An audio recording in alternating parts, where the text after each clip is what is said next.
Le Mans Ultimate just had a new update with some liveries and an LMP3 car added to the base game for all players. But do you know what? That isn't really what's important when it comes to what makes a racing simulator good. And in this video, I'm going to explain why Le Mans Ultimate is still one of the best racing simulators you can play, despite it mostly being GT3 and the cars being rather dull to drive. Remember, to be able to unsubscribe when I say something you disagree with, you have to first be a subscriber, so subscribe to unsubscribe. For today only, everybody that clicks the like button will get a T1 defense shield. And a huge thanks to everybody that regrets becoming a channel member, Patreon member and Twitch sub. In the background, you have the top split of the McLaren Thingamajig daily race. Because it's the top split, I'm starting at the back. But where will we finish? You'll have to wait to the end of the video to see.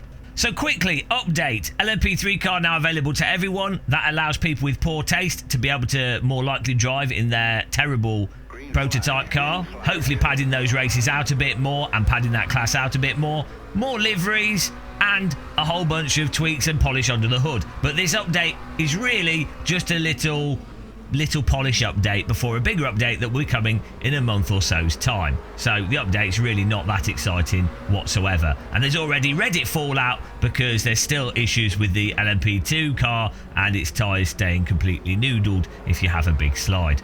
But who cares about any of that? I certainly don't. But what I think you should care about is why Le Mans Ultimate is such a good simulator. And it comes down to one simple thing. And that simple thing is that every time you load up Le Mans Ultimate, within half an hour or so, you can jump in and be in a race with a shed load of other vehicles, and that race will probably end up being a somewhat entertaining race and not a monstrously frustrating race. i.e., there's actual gameplay on demand and predictable and mostly enjoyable gameplay on demand. And this is the biggest flaw and problem that most racing simulators at this point in time have, in that a lot of them don't actually have a solid gameplay loop, and the ones that technically do are really broken or intermittent in when you can actually access that gameplay loop. Then additionally, often incredibly frustrating, but hiding behind the idea of them being a realistic simulator to justify that frustration and jank. For some reason, when it comes to simulators, the more janky and broken they are, the more incoherent the gameplay and game design, the more your average person goes, oh wow, this is so realistic. Reality is so hard and unfair. Wow, God, this game nails it. So what you find is that there's really few driving games or simulators out there that have a solid single player or a solid multiplayer, basically a solid gameplay loop to them that you can guarantee to access as soon as you load the game up.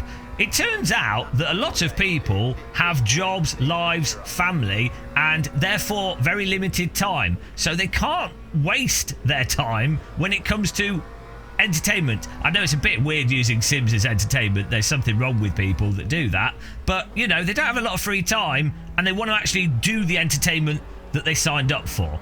And this is really the big thing with Le Mans Ultimate. And now, I will be honest, I'm going to admit something here.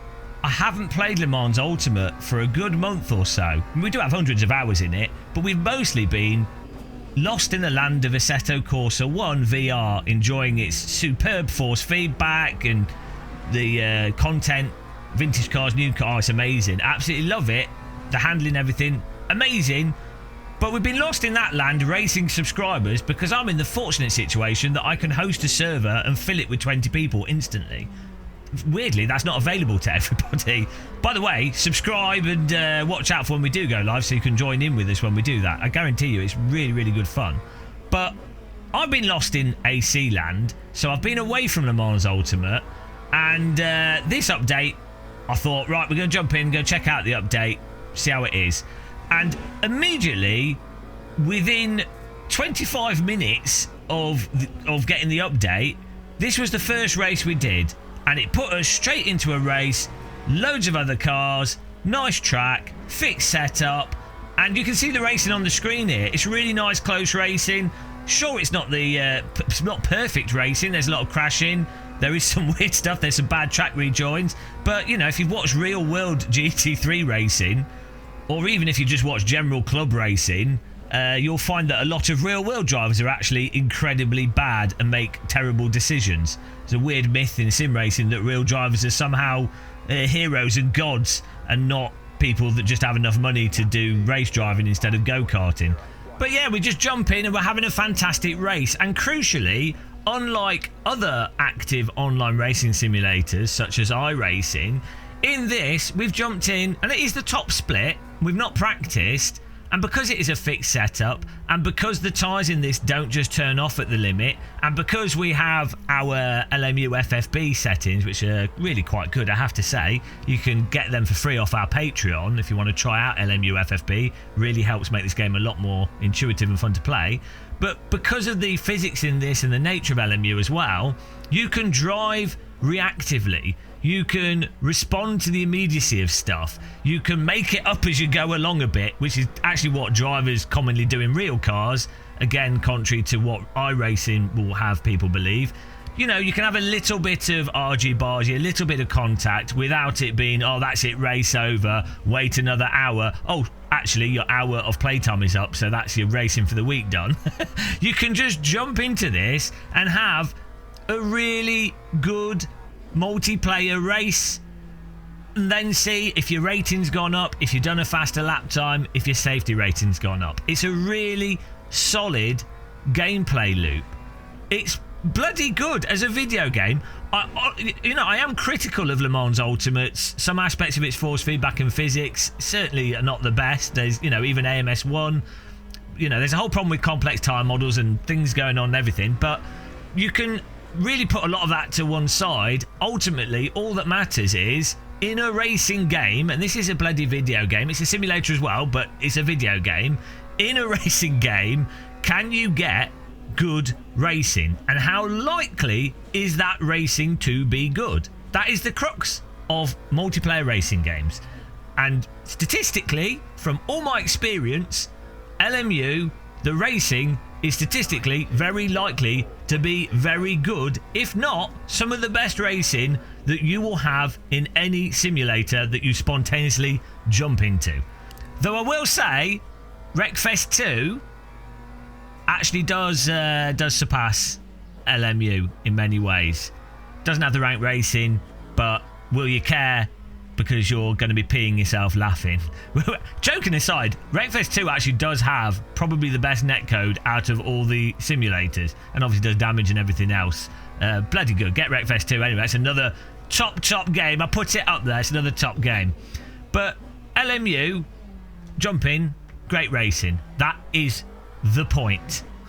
Now back to this race that's been going on in the background. You can see that we managed to manoeuvre ourselves from last to 13th place, which really goes to show you there's a lot of people that basically just hot lap drive, have no reactive skills at all. They're probably not using my force feedback settings, but they've probably just followed far too many track guides and done far too much rote memorization. They're probably better off in iRacing, but as a result, they've all dropped back and we've moved on forwards.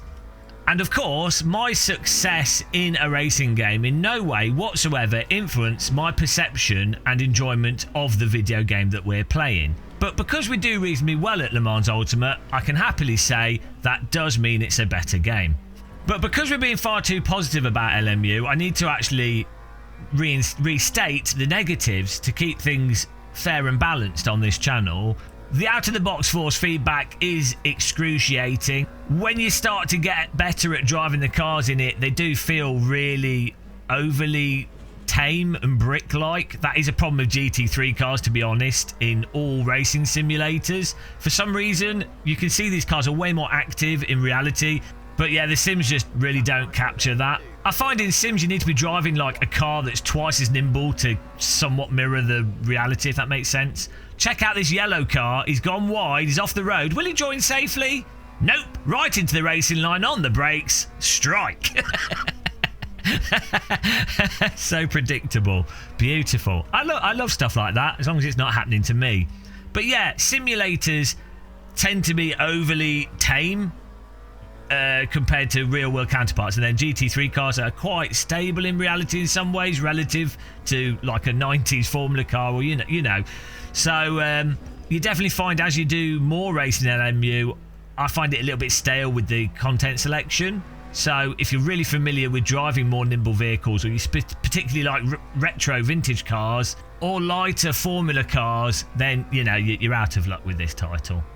But I think LMU needs to get some vintage content in here. Come on guys, vintage Spa, vintage Le Mans, 1960s, GT1, forget the license, just put good stuff in the game.